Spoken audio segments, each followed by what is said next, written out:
susunod na programa ay rated GP. GP? Ano yun? Garantisadong pampaborito! Sa iprograman mangiter, nadalan at saray ay sa kialinawa. Tang opinyon, unong adliknaan na saray umbali at saray issue. Yung makakapekto at bilay. Kawayangan, tan kanupugan na balang sinansakay. Liknaay babalay! Manangilaban at kanupugan, tan kawayangan at saray umbali. Kapaborito, RJ Jimenez. Liknaay babalay! Naringalan, Lunes hanggang Biyernes at DWJE 88.1 FM Radyo Pangasinan. Liknaay babalay!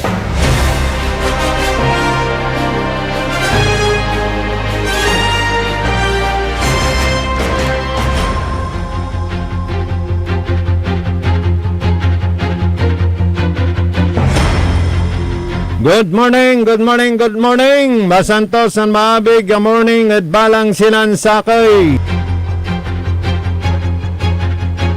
Agaw natan na Lunes, petsa 9 at bulan na Pebrero 2026. Lapod sayan oras yang gada alas 8:30 na kabuasan. Programan may paruntal na sa informasyon, balita so narengalan. Kana siyempre sa matuan likna ay balay. Jada Aspeto Technical Engineer Nexon Dakal. Kolop kantabay saya na programa amigo yo RJ Beray Jimenez at your service always. Musakila namin ditan pinablimiran dumarangal. Araya balita ni paruntal dasayan programa. Ngong papawil so panaon na hapon. Wala ray traidor, wala ray makapili. For their own interest at Yari dan na lako sa bansan Pilipinas ayage. Di katuya so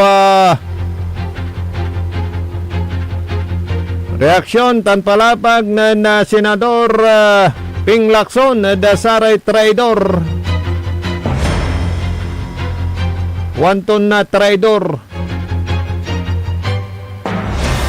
Pinagkakanulo ang bansa para sa kanilang personal gain. Suparaya kasi Senador Pampilo Ping Lacson amon damat name names. Banggitin kung sinong mga ito. Mga opisyal. Kapatagtakutan. Panaon na hapon, wala rin makapili. Ang taman, Engineer Nixon, nabutan mo ni. Kala nabutan nanto, that was 1942 hanggang 1945. Kanakop na sa Yapon, na bansan na Pilipinas, nansaman, no. Wala ramay kalaban na hapon. Saya mangituro, kapwa Pilipino, nako po. Kung tinatawag nilang makapili ng sukbok na bayong, walay sukbok ng bayong, may takip na bayong, tapos may butas yung bayong na sa mata lang. Pilipino, tinuturo yung kapwa Pilipino, traidor.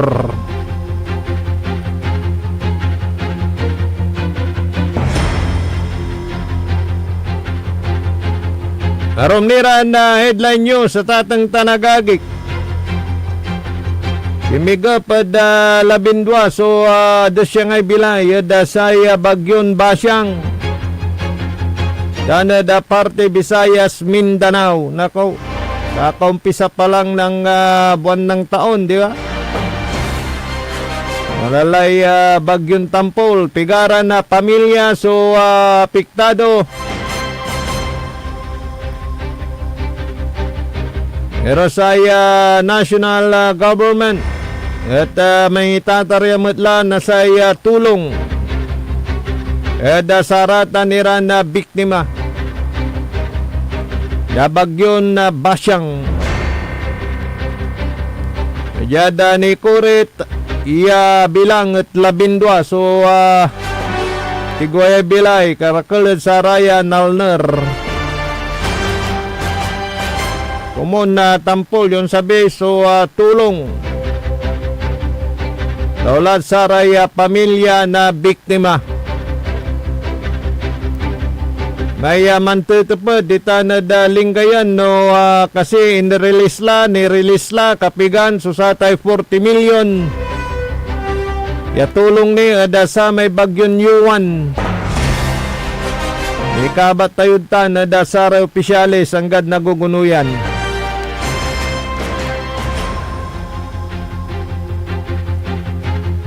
Romnira na impormasyon na balita, congratulations. Ada saya balay na bayangbang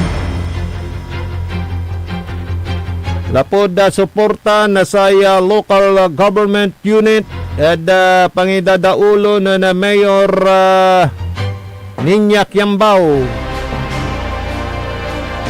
1.3 million na mo so inlaan niya pundo budget tulong ada saray atletad tan ada balay na bayangbang. Si Carazo champion, overall champion. Ada saya kasumsumpal ya division meet at atang tanagagik. Nayari kayo. Mabuhay kayo, kayong mga atleta diyan sa bayan ng Bayangbang, Pangasinan. Ay siyempre no, watan so full support sa LGU, ada saray atleta, then walay may financial support, moral support, ay siyempre naindan ira na sa may kwantilan na kasil na linawa yami kumpit gatauntan.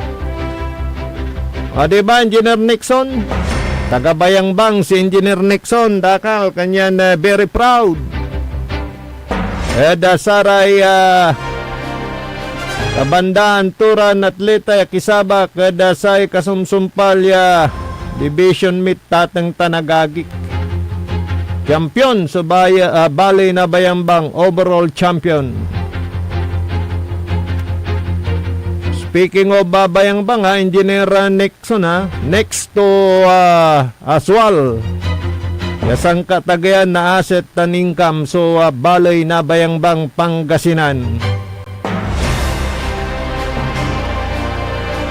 Siyempre, manunaan, 3 billion almost. Balay Naswal, kumadway Bayangbang.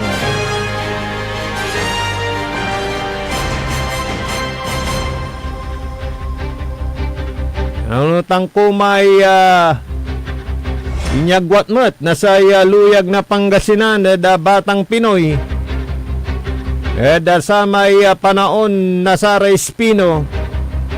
Ay ngali agmo nanang na bandag sa numero na Pangasinan no nagagawa tay Batang Pinoy at atang tanagagik pagalaw nationwide ay agmo nanang sa numero na Pangasinan abay ito ni baga walad kapaglian agaw naangat. Pero na ginawa na sa provincial government da liderato na sa Espino so sa may talagan na impantutok kada sa atleta tayo wala ni vitamins da wala ni may antitawag da saman wala da ngoridila kami nagdata niya singa pampraktisan pangampupuan na dasar atletad Pangasinan ya misaba kad sa may Batang Pinoy. Nanunot ang kutan na inter-full support na sa LGU Pangasinan at sa lita tayo province-wide kapilira na saramay saragdan talagan isaba ket sa tuyong taniran pagalaw ya inampu pularaya amay talagan na vitamins tutok susara ensayo aka in-house iraraya noon lara saya lugar ya panggalawanda ipatnubang nira mismo na Governor Espino awit da susama ya talagan na amaya walay pananawag determinasyon ta siyempre palurin mo katay lugar nira sa ramay provincial bastayo ponla da sa may area ya panggalawanda so say panangampupo watan ay siyempre siya pa'y agamot kinay may naingganyo tan may moral support watan tatang tanagagi ngada si mabisabi sa Pangasinan at walala top 5 da saramay nagmaliw performance resulta nasatay batang Pinoy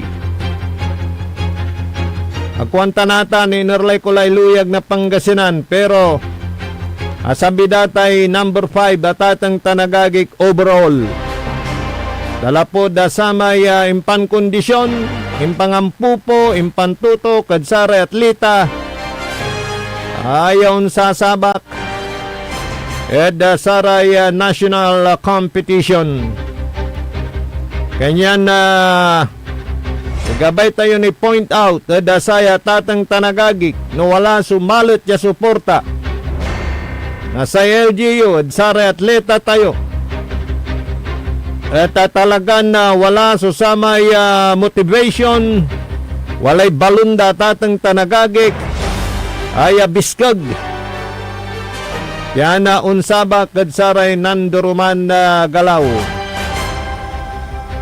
congratulations dasaray atleta dita na dasay balay na Bayangbang Pangasinan lapod suporta ya inter nasa local government unit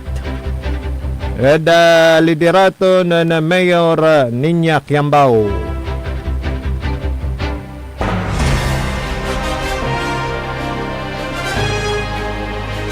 Romniran na headline news para maglay na saya na programa tayo halik na ay balay good morning dasaray dumarangal tita na balay na Pusurubyo Pangasinan Ilocano sila itong ating mga tagapakinig dyan sa Pusurubyo morning si kumpare Councilor Edwin Bautista, how are you?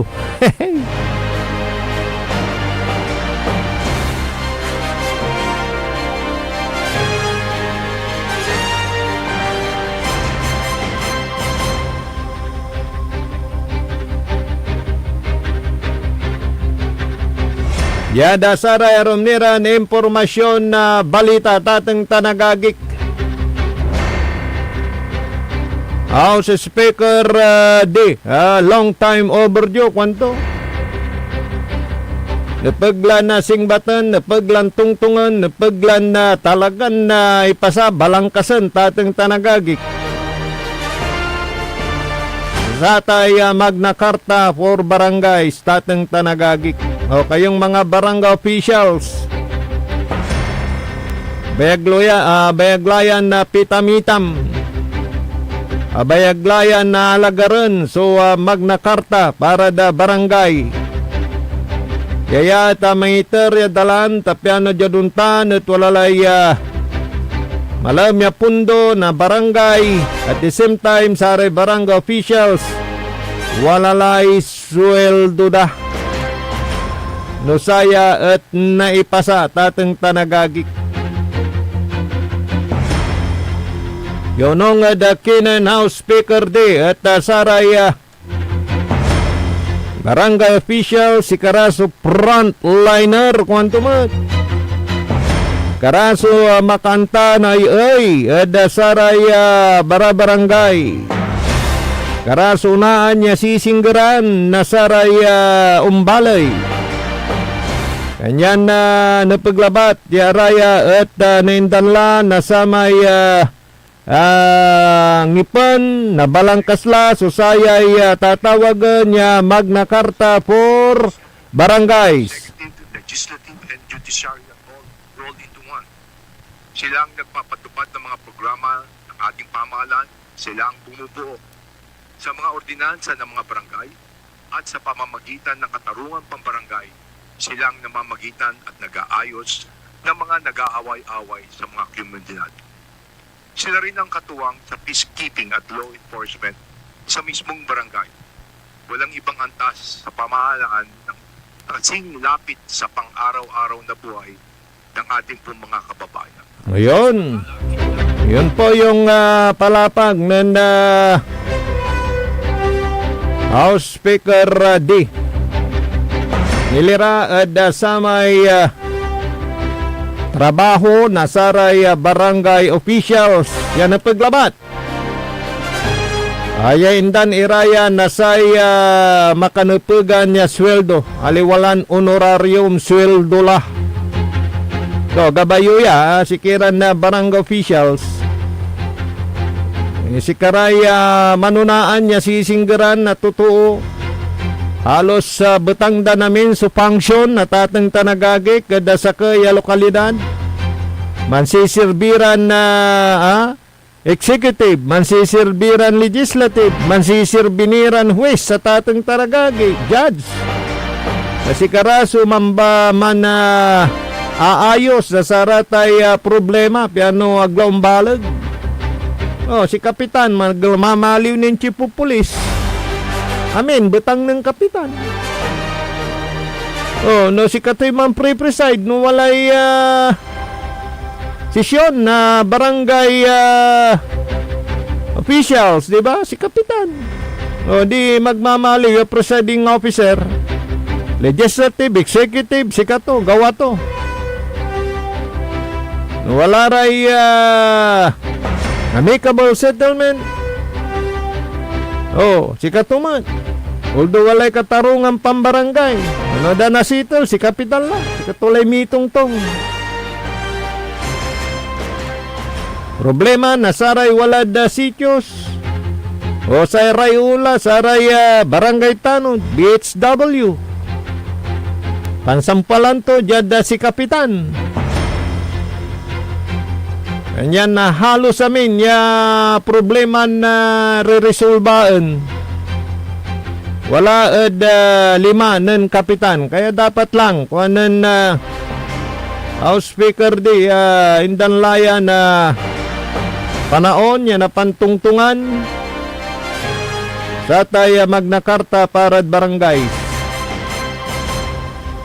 Idakal salo, Engineer Nixon, so mangi-file na COC. Sayay manasinggarlaya barangay elections. Wala laray yung kasana say COMELEC ya schedule. Nilira sayay November 2 SK na barangay election. Pero ko alam kung may hahabol ito pero mahaba pang usapin ito pero long overdue na yan, sabi ni Speaker D na kailangan ng pag-usapan, kailangan ng tutukan para sa ating mga barangay officials. Morning, Dakinan Jerome Mantinorio na Barangay Portik. How are you, Jerome? Babasak pa text mo, Jerome. How are you? Good morning.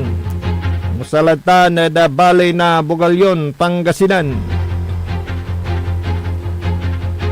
Kanadita na da balay na Labrador, Pangasinan. Paring Roger, good morning. Nakmaksil ay signal tayo. Di man Engineer Nixon anto Tansaray taga syudad na Dagupan. Good morning ha. Talagang tutok na tutok si Mayor Belen Fernandez sa lahat ng aspeto. Inang tura may projects no, Engineer Nixon. Tinapot to, no, pigaranin buildings, suno eskwelahan, suno pag ipalagay. Mabuti yung ganun, di ba? May nalilibur mo, nanuningning mo, piano antam. Ayatan, so gagawaan na Mayor Belen Fernandez. Yada sa syudad na Dagupan.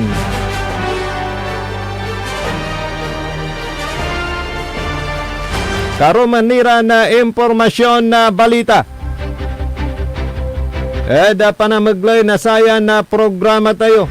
Yung pong mga epal dyan ha. Meron na hong MC, Memorandum Circular, ang DILG sa pawagitan ni DILG Secretary John Vic Remulla. Nita, nakalyulara tay walay lupa yutan, dasara tay papalagayura na proyekto. At piano kayo nasigapan na kaso. Detalye na satan niya balita tanaruniran impormasyon na balita di ipawil tayo ada programan Liknay Balay. Magandang laban. Ang puta-putang Iren Balita. Huwag niyo kong subukan. I am sorry. Kung walang kurap, walang mahirap. My God, I hate drugs. Mahiya naman kayo sa inyong kapwa Pilipino. Ang puta-putang Iren Sunata. Dame yung Son, ang puta-putang Iren Impormasyon. Aya, so #1 pop music station. DWJE 88.1 FM. Radyo Pangasinan. paborito. Kapaborito, alas 8 na. Time check is brought to you by RH Super, ang shot ng tropa. Parad aliguas, tan arangkaday kalasyaw, ang inyong lingkod sa ating bayan. Ang bawat isa ay mahalaga. Sama-sama nating itaguyod ang disiplina, malasakit, at tunay na pagbabago. Sa tulong ng inyong suporta, patuloy nating mapapalago ang ating komunidad. Malinis, ligtas, at maunlad. Isang mensahe mula kay Mayor Patrick Agustin Caraman. Kasama ninyo sa bawat hakbang tungo sa progresibong bayan. Alagang Caraman, Kalasyaw, para sa lahat. Tired of the stress and noise of the city? And looking for the perfect getaway? Good thing there's JMax Resort Hotel. Cozy rooms, a refreshing pool, and a peaceful escape for the whole family. Whether you are on a trip, a barkada outing, or even solo retreat, JMax Resort Hotel is the perfect destination. So pack your bags, leave the stress behind, and discover the place where relaxation meets comfort. JMax Resort Hotel, your perfect place for any kind of occasions. JMax Resort Hotel is located at Villanueva Street, Poblacion Norte, Santa Barbara, Pangasinan. For inquiries, you may call at 0947-980-3263 or 075-636-8479. JMax Resort Hotel. Ganito ang tunog ng sulit. Red Horse Beer. Masarap. Suabe sa bawat patak. Ang pagre-relax, mapapasarap. Sulit ang inuman ng barkada. Pasarap ka muna. Kasangga mo sa relax sarap. Red Horse Beer.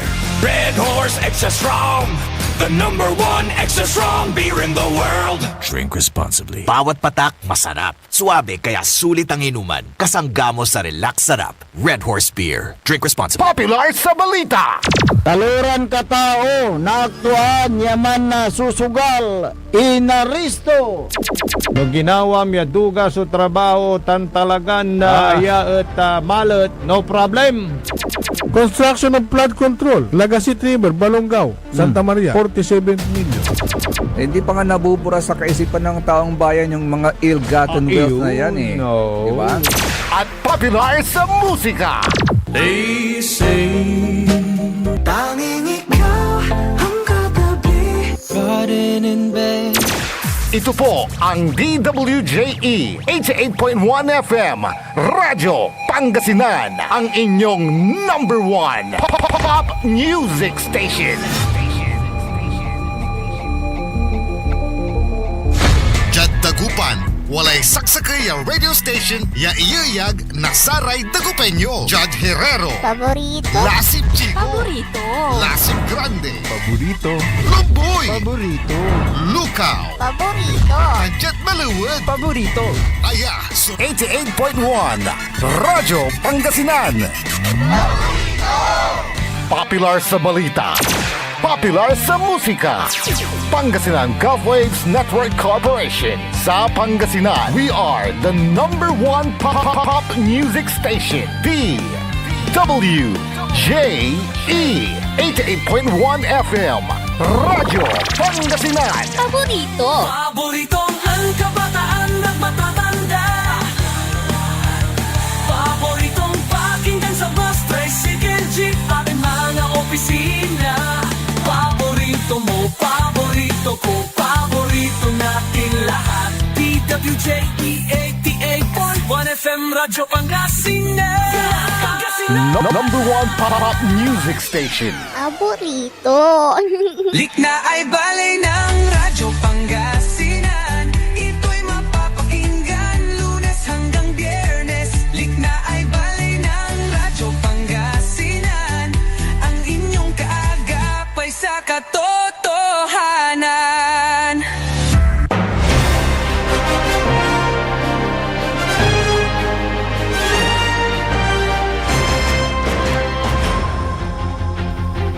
Pangipatuloy na programa na Likna ay Balay.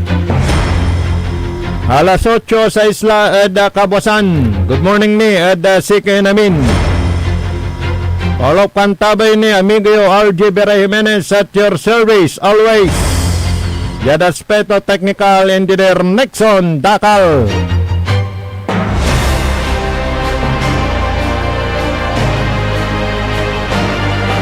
Yada Sara Yarumnira na impormasyon na balita no kabayoy may pasabi na saratay ay liknaan.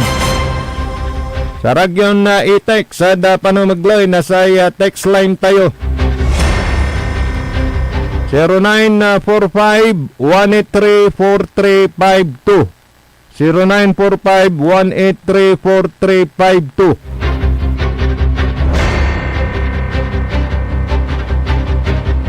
Saratan so abrasan basta walang personalan.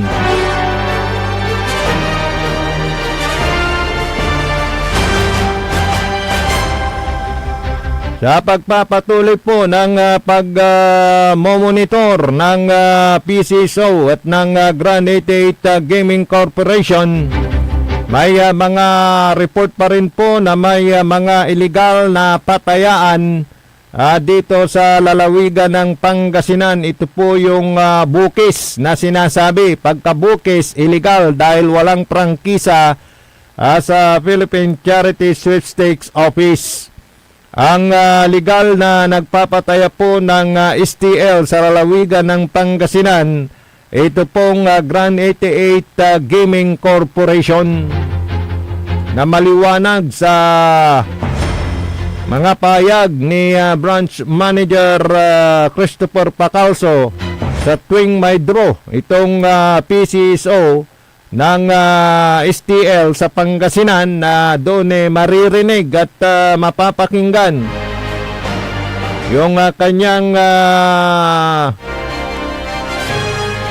pahayag na ang Grand 88 Gaming Corporation ang may prangkisa para mag-operate at tanging PCSO lamang ang makapagpapatigil sa laro ng small town lottery dito sa lalawigan ng Pangasinan.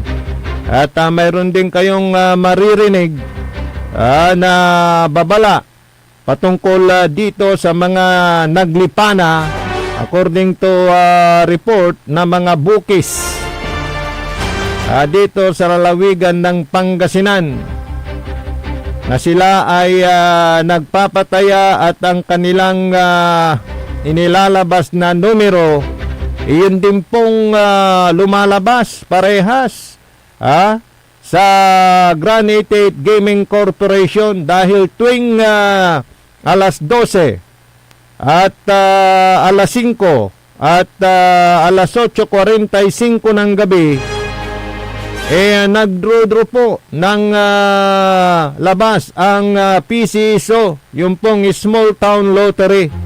At yung labas na yun po yung labas sa Grand 88 Gaming Corporation.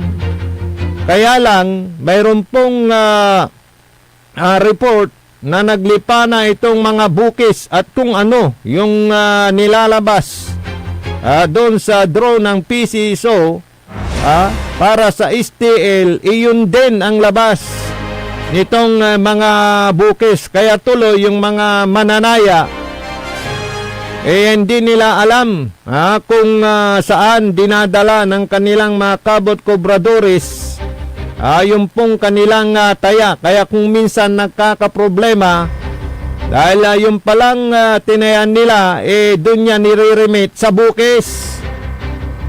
Na pag sila ay tumama, nandyan yung report na nadidelay at hindi pa nababayaran. Lalo na pag malaki. Kaya yun ang kanilang apprehension, yun yung kanilang takot. Kaya hiling ng isang mananaya na sana isa na lang para wala ng alinlangan.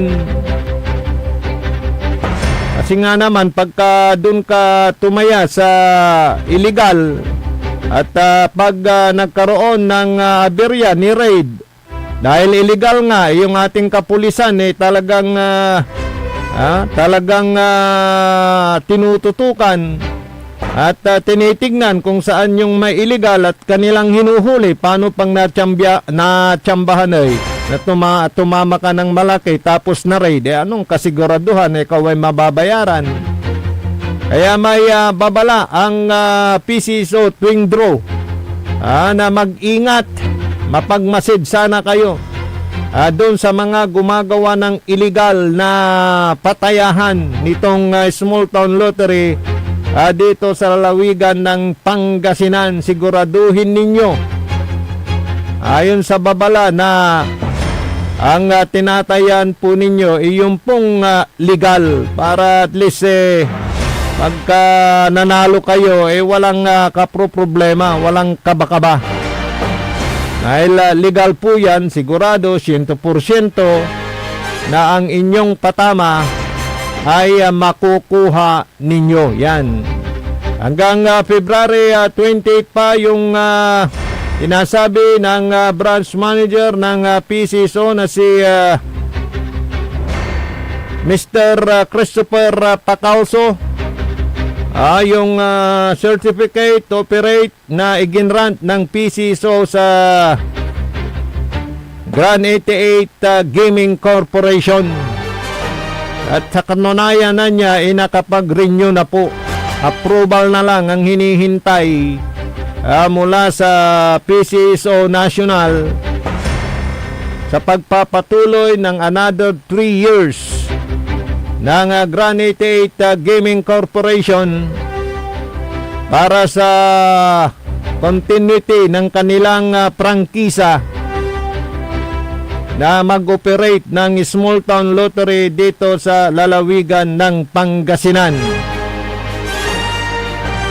At ayon sa PCSO, compliant ang Grand 88 Gaming Corporation sa kanilang obligasyon. Ibig sabihin yung share nila sa PCSO on time nilang naibibigay at nababayaran. Pati yung kanilang social obligations ay nagagawa ng Grand 88 Gaming Corporation.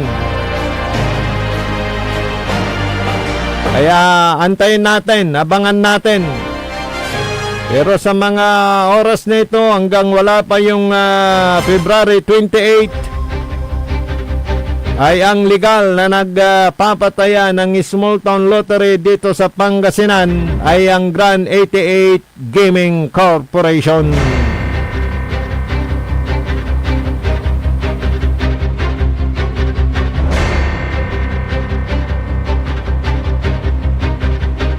morning sa mga nakikinig dyan po sa bayan ng Lingayen, Pangasinan. Mamaya kukontakin natin si Councilor Jonathan Ramos. Ano nila ngayon session nila ngayon. Ayun pong inyong tinatanong na 40 million pesos kung naibigay na ba. Baka this week Kasi iniantay lamang yung pipirmahan sa deed of donation. Pero yung pera nandyan na sa kaban ng bayan ng ating bayan. Good morning sa mga nandyan sa palengke ng Lingayen. Daming nakikinig dyan. Si Mang Marco, good morning.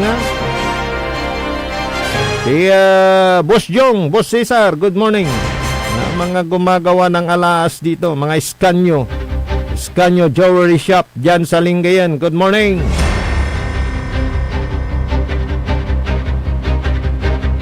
Karo manira na impormasyon na balita, ada panamaglay na saya na programa tayo.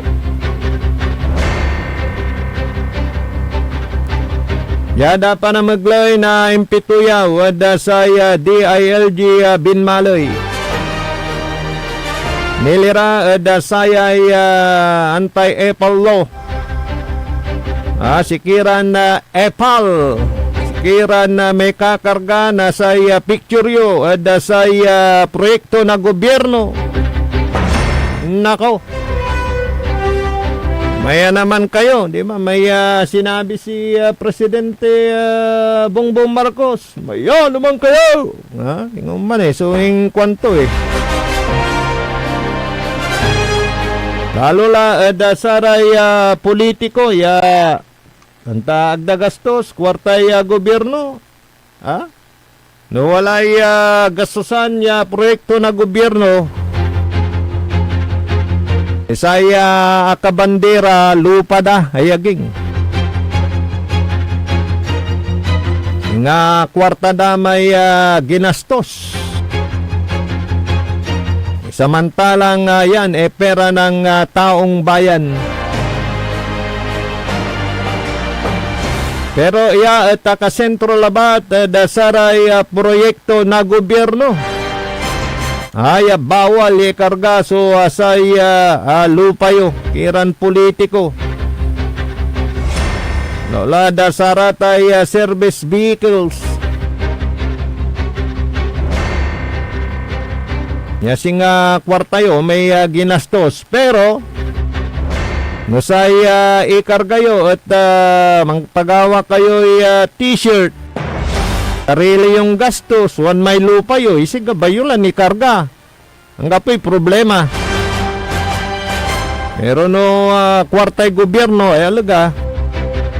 Baing kimat, tang kwartay taxpayer, kanyan. Nagyumat ibabandera, so lupa yo. Atan, so kakarga, dasay memorandum circular.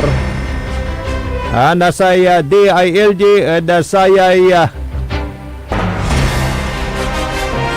pangi patunton na malit. Yapan baklas. Pan ukal, dasaray kabalandra iran lupa nasaray politiko. Dasaray nandoruman proyekto. Yaya at ginastusan na pundoy gobyerno.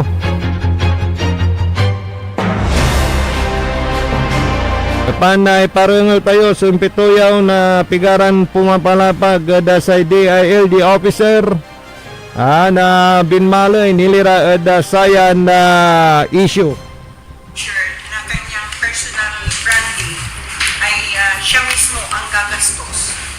Bawal po ba yun? Hindi po kasi malinaw po doon sa ating MC na ang coverage lang po is prohibition sa display, a fixture ng name, image, likeness of public officials on government projects. So kung hindi parte ng government project or hindi ginastos ang government funds, doon po sa nabanggit ninyo, then hindi siya kasama sa prohibition. So halimbawa lang, So halimbawa lang, ang nakalagay, Ilet Briguera, Mayor, sariling pondo ko rin. At yung red na yun yun yung parang personal branding. Yes po, okay lang po yun. Na may mukha ako. Yes. Kasi hindi naman po siya parte ng government project. Hindi rin po government funds or public funds ang ginamit. Nanggaling mismo sa bulsa nung official. Okay. Halimbawa, ang So, nakalagay hindi na siya covered po. Halimbawa, pangalan ko, tapos mukha. Pero pera ko, tapos color branding ko yun. Nakalagay sa likod, bayan muna bago ang sarili. Bawal ang corruption. Right, yan. Pwede po yun. Basta malinaw po tayo doon sa condition or criteria na hindi po siya government project at hindi rin po galing sa government funds or public funds yung ginamit for that purpose. So, yung guarantee letter, anti-EPAL pwede kasondon. Alin po? Guarantee letter. Guarantee letter. Hospital. Yung paper po na ano sa ng politiko. Pangalan ng politiko. Dito po kasi sa MC, bagaya nung sabi ko kanina, may mga gray areas pa po siya. Ang specific lang po na binanggit is government project. That's right. Project kasi, Opo. pero yung guarantee So, letter. if you consider that as part of government project, then bawal. Paano magiging pa niya kung masuha ko siya? Ano ang punishment? Ang nabanggit lang po dito, again, is pwede siyang ma-charge administratively or maging liable criminally. O halimbawa yung, kasi announcer po kami para alam ko po. Ma'am, halimbawa lang, ma'am, nakalagay ang pangalan ko, nakalagay din yung position ko na mayor, pero pera ko pa rin yun, hindi ko pinuha sa public. Again, I maintain the same statement po. Basta hindi siya government project at hindi ginamit ang government funds, okay lang po.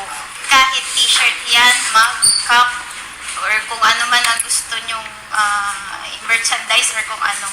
Basta hindi po ginamit ang pera ng gobyerno at hindi po siya proyekto ng gobyerno. Okay. Until down hanggang barangay captain. Opo. Yes, sir. Lahat po ng government officials. So, ang malinaw ma'am dun sa MC natin, pag funded ng government, regardless anong object ito or structure, yun yung pasok dun, qualify na pwedeng masampa ng administrative or criminal liability yung politiko. Yes. Based po dito sa ating Memorandum Circular 2026-006. Sinong magkakaso ma'am? LGU kayo? Kahit sino po na magreklamo, basta na-violate po yung ating MC. Pero matagal na ito, di ba? Opo, matagal na po. So anong papel ng DILG samantalang kayo po ang nakakasakot sa kanila? Actually po, ang trabaho namin is to provide technical assistance. Halimbawa, may mga areas po na hindi pa malinaw, then we provide po yung information. And then, monitoring po as to compliance ni LGU doon po sa MC na naibaba po sa ating mga local government units. So ang implementation sa LGU? Opo. So kung may nakita kayo na mga proyekto, may mga EPAL doon, hindi kayong babaklas, parang gano'n? Hindi po. Pwede naman po siyang i-report or i-refer sa LGU mismo para sila po yung umakto. Kung ang LGU hindi tatalima, anong... Ganon din po. Nabanggit din po dito na kung hindi susunod, criminally and administratively liable. Ngayon, dahil ito yung information na nagawa na ninyo, halimbawa may nadatnan kayo, automatic ba na sasampan na ng reklamo yun? Hindi naman po automatic. Ang nasabi po dito, minamandatuan po or in-instruct ang mga LGUs to tanggalin na, bagbagin kung ano man yung mga existing na signboards or tarpaulins or kung ano man pong markers sa mga government projects na makikitaan po ng name, image, or likeness ng ating mga local official. So pwede na rin gamitin yon na para sampa ng kaso. Parang ganon. Pag may nakita kang nakalagay na... Agad-agad. Kung agad-agad po, hindi. Kasi, di ba, may proseso. sabihin nyo muna, i-refer sa LGU para sila po yung umakto. Pero kung ayaw nila or ayaw nilang tumalima doon po sa order or doon sa MC, that's a violation nga po ng ano. Then, saka pa lang po tayo pwedeng mag-act Hindi, legally. yung gusto kong sabihin kasi yung mismo na politiko na nakalagay yung mukha kasi nag-violate siya sa anti-APA law. So, pwede na siyang sampa ng kaso, parang gano'n. Eh, kung tatanggalin po niya yung okay. mga... So, Opo, di wala po. Kasi warning hindi lang naman pala. po siya agad-agad. So, ibig sabihin may warning muna siya. Opo. So, ang gustong mangyari muna agad nitong MC is tanggalin muna. Yun. Through our LGUs po. May timetable ba yung LGU kung kailan niya tatanggalin yung mga... Wala pong nandito sa sa MC. Pero kung kaya immediately, mas maganda. Kasi ang gusto nga pong iparating ng ating gobyerno is ang mga government funds po or projects ay inisyatibo ng lahat ng gobyerno. Hindi po siya personal promotion ng politiko. So, yung time frame, hanggang saan? Para Wala pong time frame na nakalagay. O di, kung walang time frame ng ibig sabihin, yung mga politiko na malalaki ang mukha sa sasakyan, dahil walang time frame, pwede pa sila umipot-ipot ng yun ang mukha nila. Kung alam naman na po nila itong... Yes, that. Oo, kung inform naman na po sila dito sa MC, then... Opo, bilang responsible na public official, then... Yes, parang tuloy-tuloy pa rin. Yun ang ibig kong sabihin, evidence ng kaso. Yun nga po, pag tuloy-tuloy pa rin despite na nasabihan sila ng LGU or ng kung sino mang competent authority, then siguro pwede na po silang Kasuhan. At sinong magkakaso? kayo po. Kung sino man Ako, taxpayer. Okay. Pwede naman po. Ma'am, dati na ho yan, di po ba? Opo. Ngayon lang naisipan ulit buhayin yan. Tama ka sir, matagal na nga po siya. And, ngayon nila naisip ulit na i-advocate para din po siguro, alam naman po natin yung mga balitang lumalabas ngayon with regards to corruption and yung bad image nga po na na papublicize sa ating mga local officials. Gusto nating linisin yung bad image na meron ang ating mga local elected officials. Gusto nating ibalik yung tiwala, of course, ng ating mga kababayan, ng mga constituents nila, and of course ng buong Filipino nation sa ating mga namumuno.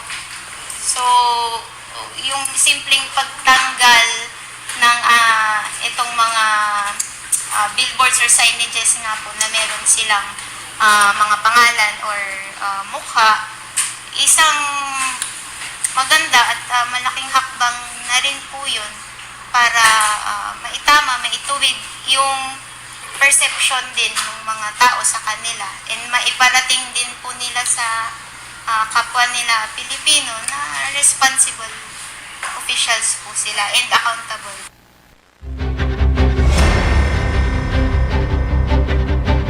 Si Madam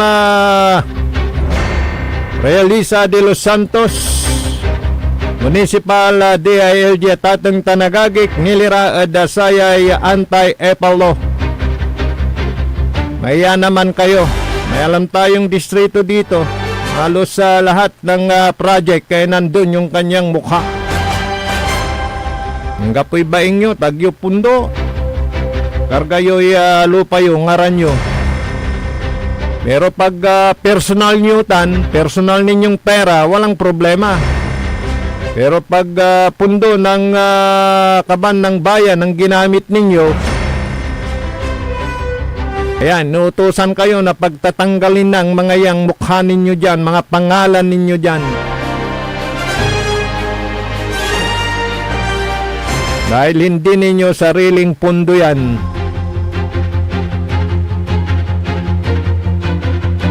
Kapulay malawang may oras sa iyong programa tayo tatang tanagagik. Programa na likna ay balay. Yada ipawil tayo sa iya programa na PAM, paninilbiyang agresibot matapat sa bayan ng Binmalay, talaran ng Newton alas 8:30 hanggang alas 9 na kabuwasan. Yada aspeto technical, engineer Nixon Dakal, akalo pakantabay sa iyang programa likna ay balay. Amigo yo, RJ Beray Jimenez at your service always, Jalabat DWJA 88.1 FM, Radyo Pangasinan, paborito. Nanglan iray nanduruman lignaan na balay. Yaing balita.